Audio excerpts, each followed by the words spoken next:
Okay, so recently I prayed about relationships and connections, and I asked God, hey, look, highlight the areas that need work. What's going on? Or what do I need to know about dating and men and even people in my life? Like, what am I learning? What is the core thing? And an epiphany hit me. I tolerate certain things over and over and over again until it gets really bad, so I can be sure that it's time to let go of the person. I'm so used to it, actually, because I had family members that were just mean, but at the same time really nice. So they would do extremely nice things for me and yet still talk down on me, still say things that are just so uncalled for, or talk trash about us, me and my sisters behind our back. There were just things I was like, wait, why do I keep experiencing this from them? But then they do really nice things, like they'll have a party and we'll look like the best family in the world, but yet they don't celebrate us when we do something good. They're very, they speak down on us. And I think that was something I saw replay in my life over and over again. So now when a man or something comes in my life, they do all these good things and they confuse me because then they're mean and they do something that I'm like, wait,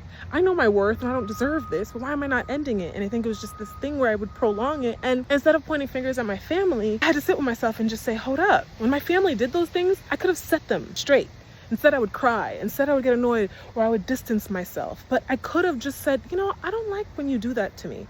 It's actually uncalled for. Can we please work on that? I could have respectfully and peacefully set a boundary, but I didn't. And so I grew up constantly in relationships and situations where it got extremely bad. And that's when I could end it. But I was tolerating over and over again with my family. And it's finally now I have boundaries with my family and stuff. And it's helping me to see clearly in relationships with men and women and all the above. I'm not going to blame my family, but what I'm going to say is they taught me something. They taught me my lack of boundaries. They're going to speak to me that way because I let it happen. So why would they think something's wrong? What's the problem? What was I doing wrong? Like, I was always good to you. Yeah, you fed me and we had great times and partied, but we also didn't connect. You also were very harsh on me. You also said really mean things and I never called it out enough. I had to take accountability. Yes, people will do things to us, but do we set the boundary? Do we make sure that they understand from a peaceful place, not from an ignore place, not from a cry place, not from do all those things, but then set the clear boundary. And if you need help setting boundaries, let me know. But yes,